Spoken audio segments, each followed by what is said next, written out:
Welcome to the Battles We All Face podcast with your host, John Morris. It's time to survive and thrive in 2022, and this is what this show does. The only show that provides hope in times of uncertainty, providing real help to real people. Now let's get to work.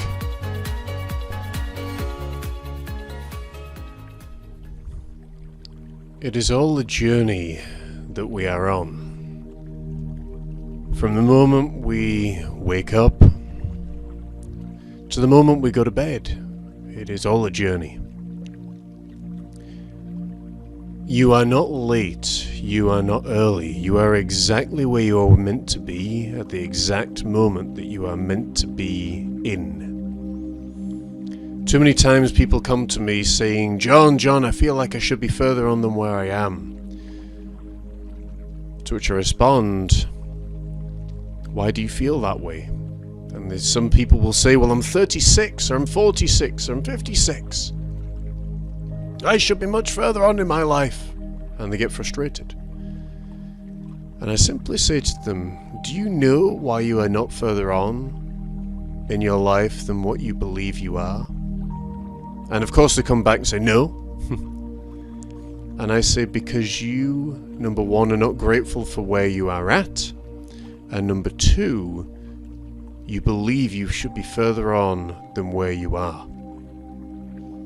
When we are not grateful for what we have and for where we are, for all that we've endured and come through, then it means that we have yet to learn the lesson and truly transcend our past experiences. When we are grateful, and we can look around and recognize and realize that everything in our life has had a lesson to teach us. Under every rock and stone, every blade of grass, every summer's morning, moonlit sky, bright beautiful day, cold, wet, rainy afternoon. The scream of an upset child. A waitress who's perhaps being a little bit slow. A technical issue with a computer. A spouse is upset for no apparent reason. All of them had lessons to teach us. And when we can look back emotionlessly and be thankful for the lessons that we learned, we will transcend and we will move forth. I could liken life oftentimes to a video game. You've got the big bad boss at the end, but in order to get to the big bad boss, you've got to learn many skills that may take 13 or 14 chapters for you to get from where you are to where you want to be. This past week, a young gentleman wrote into our Artist Heart show, and he said, John, I'm a young artist starting out, but I lack confidence. Is there anything I can do about this? To which I responded, when we lack confidence, it means two things. One, we do not believe that we are yet ready for whatever it is that we desire to undertake. And two, that we value other people's opinions more of ourselves than we do of our own opinion. Lacking confidence is a good indicator that you are still a student. You are still learning. You are still developing. When you no longer lack confidence, it does not mean that your study days are done. It just means you have transcended from being concerned about other people's opinions and viewpoints on life to being more concerned about what you think and how you feel. Prime example of this. I'm writing a brand new novel series. I had never written a novel in my life. I could tell one heck of a story, but I had never written a novel in my life. And I think, had I broadcasted it, there would have been several people around me that instantly would have dismissed it, saying, no, you have no chance there, kid. You don't know how to write, you've got dyspraxia, you've got this weird blindness that goes on with your eye from time to time. You haven't got a hope in heck's chance. And yet, I knew My purpose on this planet at this moment in my time was to write this book series, to reach people around the world, to transcend people, to put seeds of hope for the hopeless, inspiration for the uninspired, and to reach millions of lives around the world. I knew it. I didn't even question in my mind, could I do this? Here's the funny thing, folks, and write this down. God may bring you to the well and show you your divine destiny and purpose, but you and only you can do the work. God is the creator. You are the maintainer. When we become aware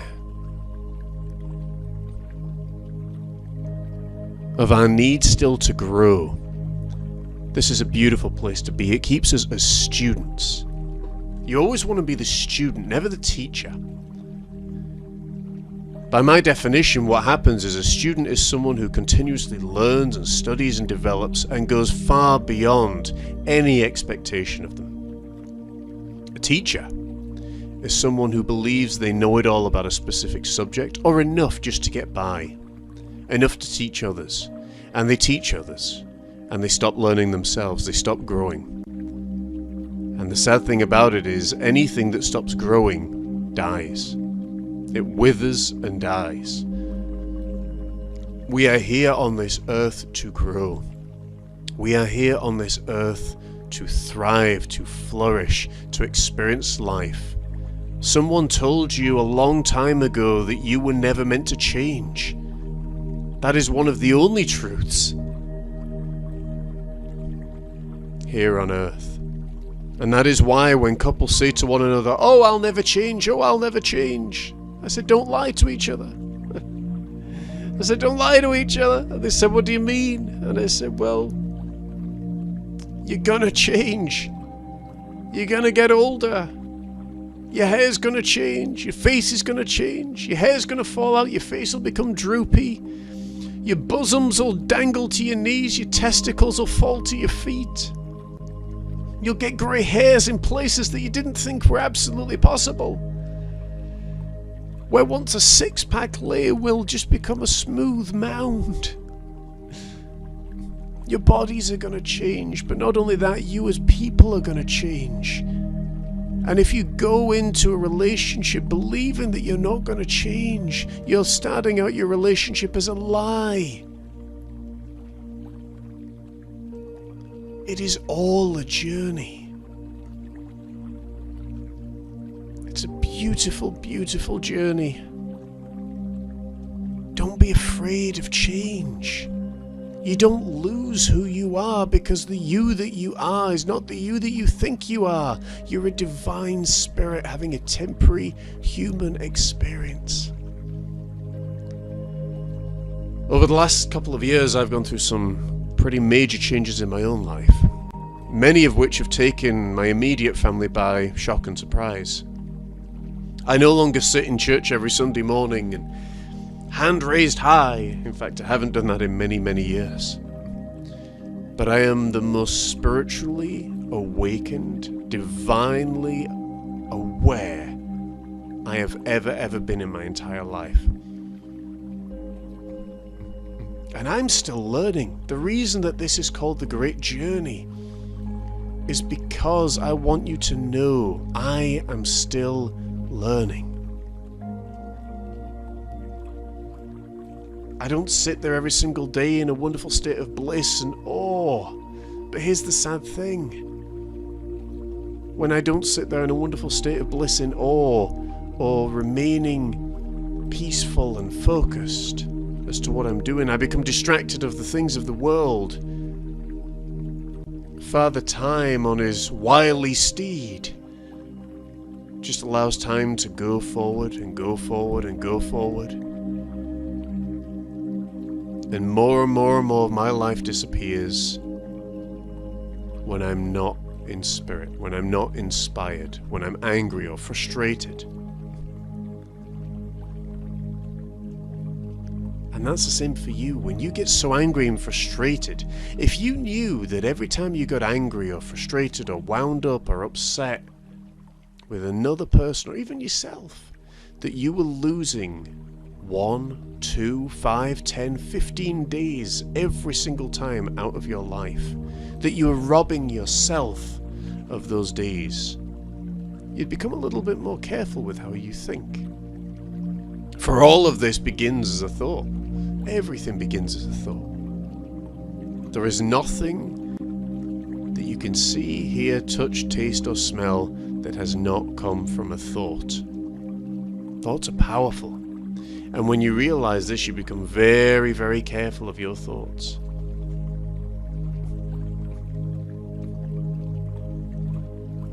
But a prime example of this was we were away in Edinburgh for the Fringe Fest on Saturday. It was a tremendous day.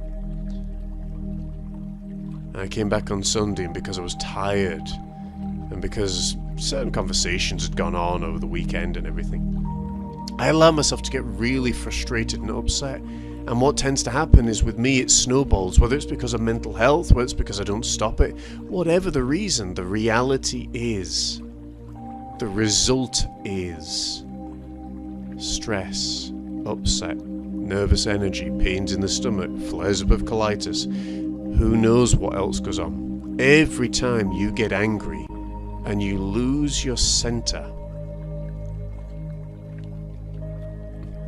you steal your own life.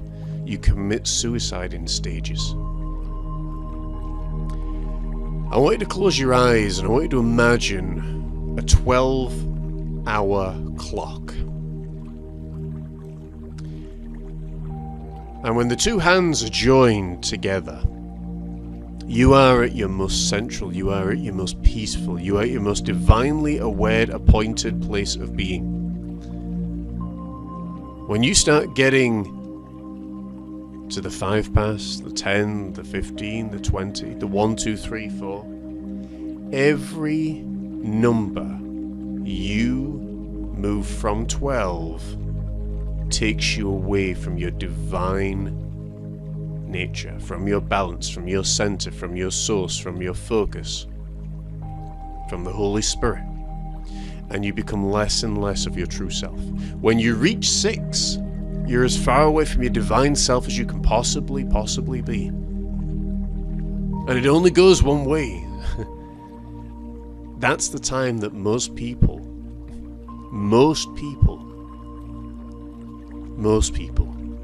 hit rock bottom. And they start progressing back 7, 8, 9, 10, 11, 12. Back to their divine nature. If only we could hold that divine nature all of our lives and all of our being. And we can. That is the beauty of it. How we train our mind is the very thing that's going to indicate how successful our lives are going to be. And I'm not talking about success as monetary or financial or family. What I'm talking about success is, are you living a happy life? That's success. The money will come. You can always make more money. This past year, I've literally become less and less worried about my life, about money, because I just trust that it's there. We're doing everything right. We're marketing, we're creating products, we're creating assets, we're investing, we're doing this, that, and the other. And you see it build, you see it start to grow, and you say, God, I believe in all my heart that my divine spirit is here for this time and for this purpose. I am fulfilling your calling, my dharma, my place of being, my reason for being. I trust you to send me all the necessary people I will need to make this a fruition. See, folks, you've got to ask yourself the question, do you see life as a random state of occurrences, circumstances, coincidences, or do you see life as being guided? The reason I ask this question is because if you see life as a random set of circumstances and happenings and things. There is no help. You are by yourself. You are doing this all alone. Or at least you think you are. If you see life as you're being guided, you're being nudged in the right direction, the right words come, the right people come, amazing things happen, then it means that you are not doing this alone. A lot of people get really uncomfortable by the name God. That is why I call God Divine Spirit, just to make it a little bit easier for you. But God loves you. Divine Spirit loves you. How do I know?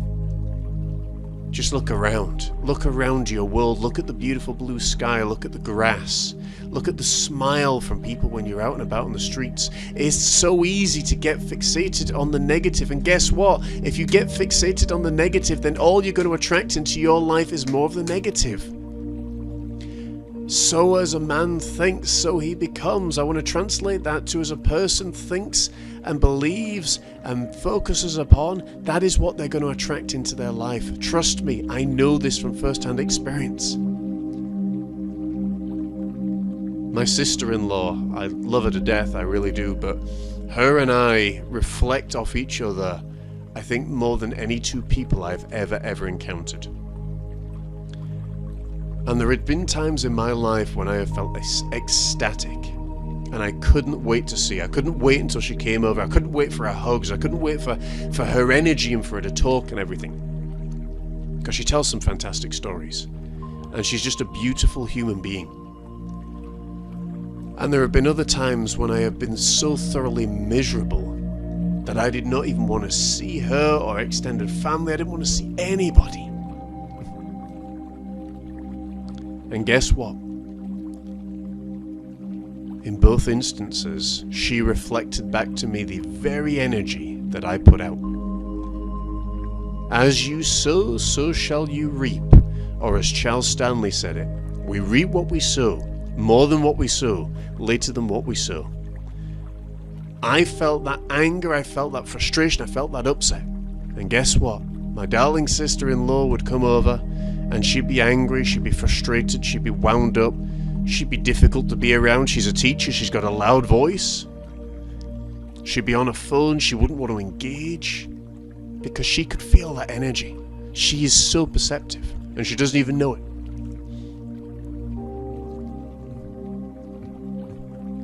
And a silly thing happened this past Saturday when we were in Edinburgh. I was holding my wife's hand, and my sister-in-law's standing next to me, and she reached into her pocket for something, and I playfully linked my arm around her, because you know what it's like, sometimes when you're a third wheel with a married couple, and my mother and father-in-law were there as well, and it can be really strange when you don't have anyone to hold on to. And just that small act of love, that small act of care, that small act of saying, hey, you're a part of my life, you're a part of our lives. It was a love that went beyond words.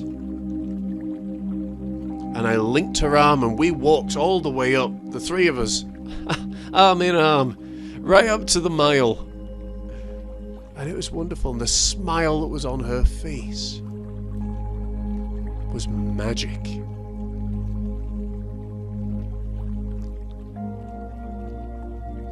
It is all a journey, and we are forever learning. And that's part of the beauty of it. You always want to be the student.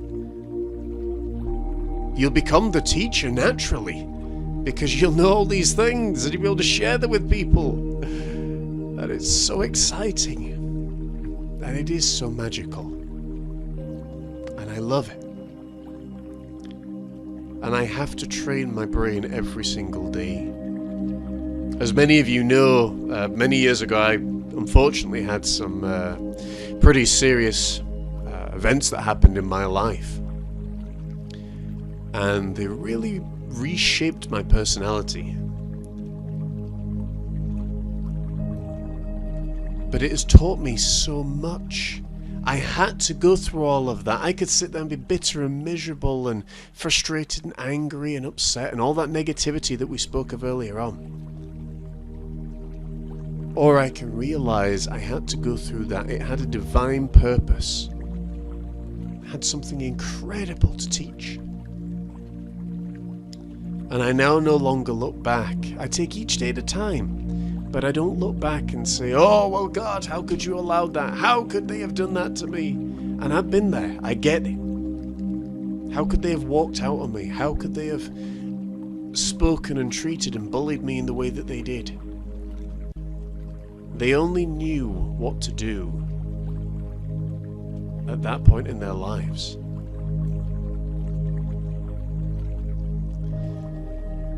And many times it can sound like a cop-out. Many times, it can sound just so meaningless, so empty. But I think I'd rather that than raise all that negativity again, because it is ugly. It is ugly. You know those people when they're so negative in their lives, they've been hurt so much.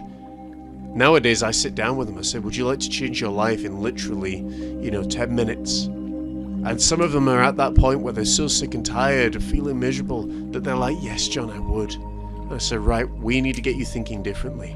We need to change it around. And if you're sitting there right now saying, I would love to have a change in my life, then I want to invite you to close your eyes if it's safe to do so, or come back to this recording when it's a more appropriate time.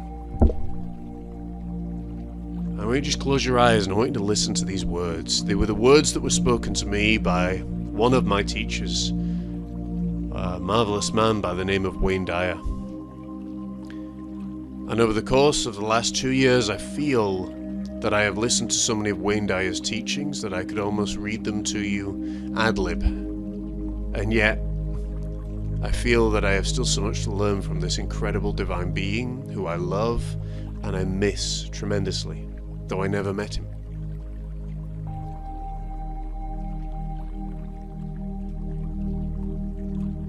Wayne would often talk about the mind, body and spirit connection. And as our business is called Mind, Body and Soul, I naturally warmed to him. I never met Wayne in the flesh. He died of leukemia a couple of years ago. But I feel every time I listen to one of his lectures, any time that I listen to his recordings, I feel him with me. I feel him in me. I feel him talking to me. And that is how I know that our spirits go on. So if you are ready to change your life right now, I want you to close your eyes and I just want you to listen.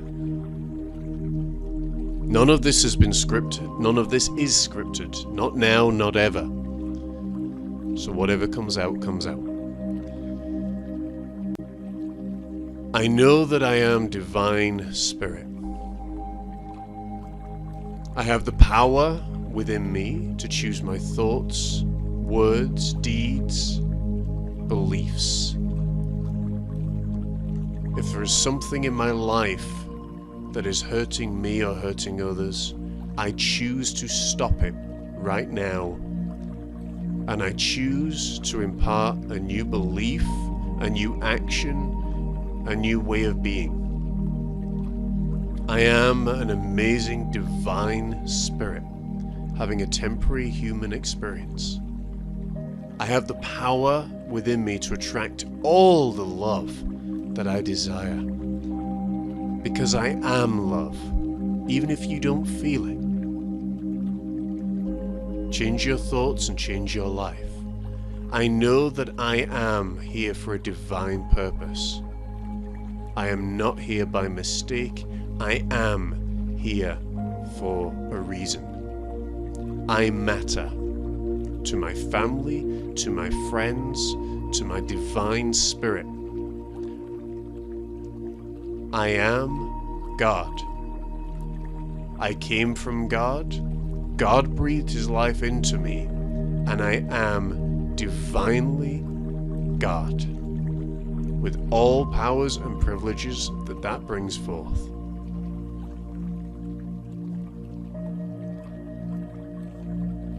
I am the inhabitant of a beautiful, powerful world that is divine and pure and filled with radiant energy.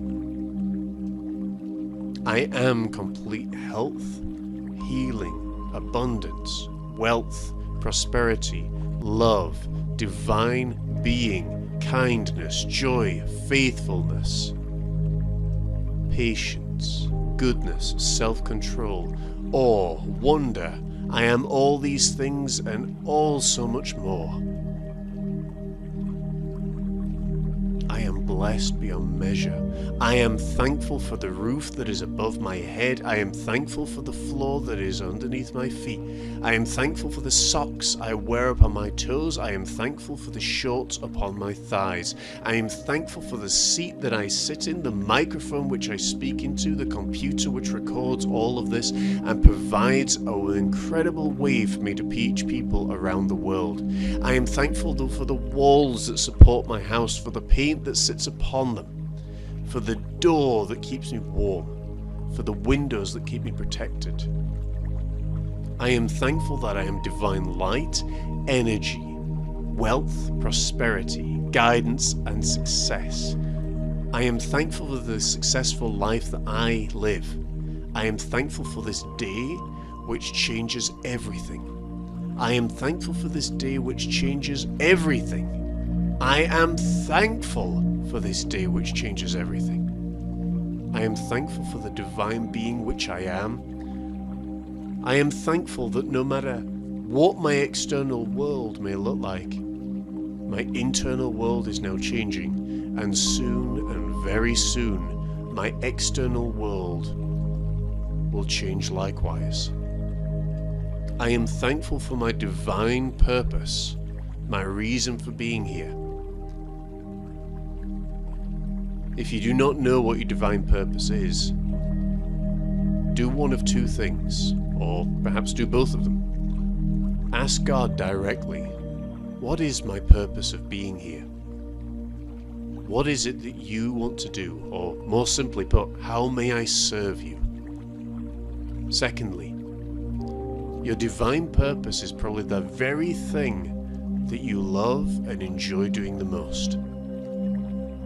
For me, I like a variety, so I enjoy weightlifting, I enjoy writing, I enjoy painting, I enjoy doing these shows, I enjoy singing, I enjoy being with my wife, I enjoy being in my home, I enjoy decorating. But I know at this point in my life, my divine purpose is what I'm doing right in this moment. Trust that you are being guided every single moment of the day. When a thought comes into your mind that takes you from where you are to where you want to be, write it down. These thoughts will come fast and furious, so write them down. Keep a notebook with you, or keep the notes on your phone. Write them down and watch as your life changes. Once you've written them down at the first possible moment of opportunity, make sure to act upon it. If you're writing a book and a chapter comes into your mind that you need to add, or a character comes into your mind that you need to add, do it. Do the work. You will not be sorry. If something comes into your mind, or someone comes into your mind that you need to contact, or that you need to do, or whatever, at the first possible moment of opportunity, make sure to do it.